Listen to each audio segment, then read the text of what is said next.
I was just going to further add to it, Calvin. Now that I see that you obviously focus on Binance Smart Chain. Is there any focus to bring some of these projects over to other chains, or are you kind of fully tied in doing stuff with Binance since you're working with them so tightly? Yeah, I want to clarify. We have no official collaborations, and this is not me joking about like the stable coin thing about CC saying no relation to BUSD.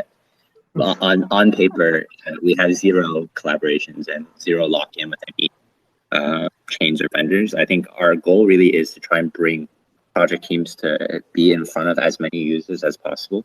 For the first year of us building, I think Binance Smart Chain still just had the most unique number of users. And I think that's also just some of the advantage that we had coming as a lot of ex-Binance teammates to build Impossible, that we were familiar with all of the local markets and regions that had some good kind of user communities. And I think that's where now we've built up a little bit of our own user audience with about 33,000 KYC users across many, many different countries. I think more than 100 countries. And so for us now, we already have some of this audience, and I think they're willing to come with us to wherever we go. One of the data points that we've actually found is that despite a lot of our early launches having been on Binance Smart Chain, we checked, and actually more active users, more of our users that have ever interacted with an Impossible contract on BNB chain have actually used Arbitrum within the last 30 days, even though we've actually not hit a sale yet on Arbitrum.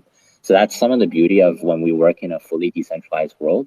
We can see exactly the data of what our users want because we can see how much gas they're spending on each of these chains, right?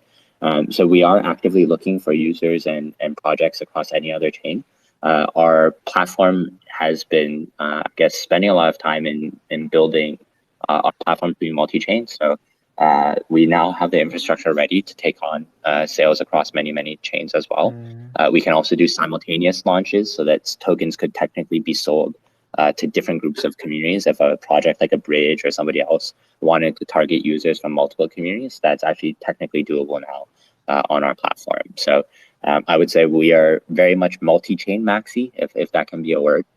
We want to see what we can do for every project to get them in front of as many users, because it all goes back to what Garland said in the first day, that a lot of these projects, even as if they're fairly successful in DeFi today, they're only getting a few handful of users, right? DeFi market's very Binance's small. most recent, yes, Binance's most recent Binance Launchpad had about 105,000 KYC users that participated in it. But also, And how it many of still them are was already bots? one of the best.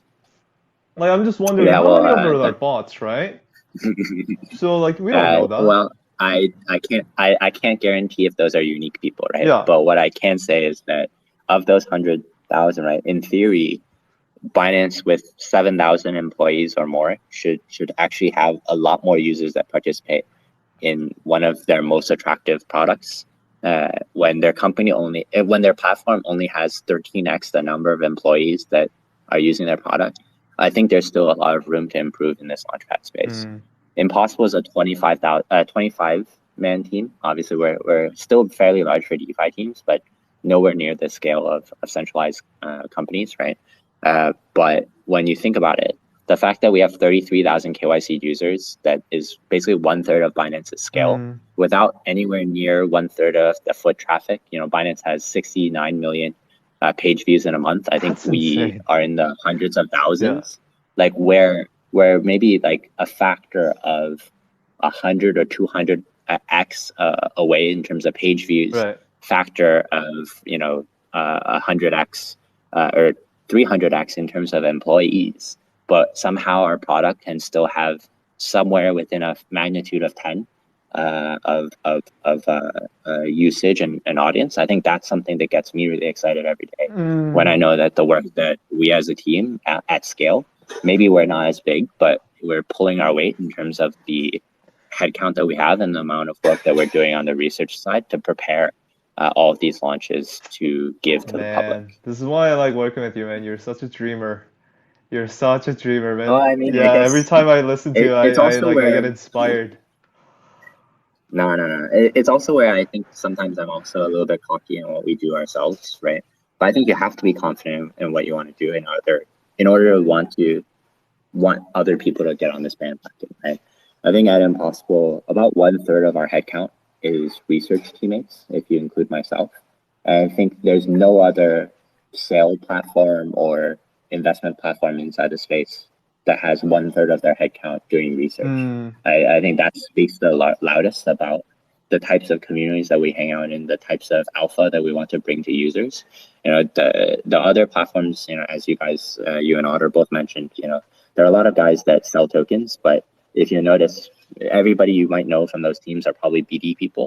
So then the question is, what are they really learning, right? What are they really trying to do to position themselves to be longer term players within the ecosystem versus rent extractors that can hopefully just capture more deals? Right. I think, in all honesty, I'm not sure if Impossible is the best business model, but at least what I know is that if we put all of our branding and all of our resources around trying to find the best deals for our users, it's something that can keep people engaged and interested in what we're doing. And I think it's not easy to do that in bear market, right?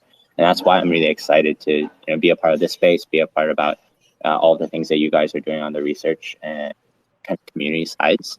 Because I think building in bear is exactly what you need as a fundamental to prepare for next cycles, right? One of the early Binance launchpads didn't pump, crazy amounts on day one, right?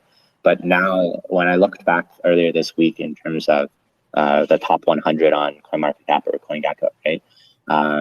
We have 10 Binance launchpads that are inside the top 100. Yeah. It's pretty insane. But those 10 are like only from my 2 years of building this launchpad of 2020 and 2019 and 2020. Binance actually does not have a single project inside the top 100 for the years of 2021 and 2022 once we left. I think that's the thing that I don't want to toot my horn too much here on this. I think it's a proof in that it's actually harder to find great projects in bull market. I think it's actually something very valuable as a skill to be able to do this research, find these early stage projects and work with them while it's not glamorous during bear markets, because that's where those real communities are built. And then those real communities, they stick around whether bull or bear market. They're not here in it for the gains only kind of thing. Right. And I think that's really creates these longer term sustainable ecosystems. And I think that's why when I see other teams kind of scale down some of the community work or the kind of education that they're doing, even some of our most beloved channels like Daily Ape and stuff that are still on hiatus, right? Yeah. That's where I see you guys like ramping it up and doing even more. I think that's the right crowd that we want to be. We gotta like ramp it up before Darren decides to quit RuneScape and comes back. Because if that dude comes back, we're all fucked. Yeah, that dude's a monster. So I'm trying to ramp everything up before Darren comes back. Anyways, Darren, if you're listening, we're still waiting. Yeah. Hopefully Darren doesn't listen to us. I hope he plays RuneScape for another year. Yeah, we need some more time to catch up right now. But anyways, Kelvin, thank you so much for making the time.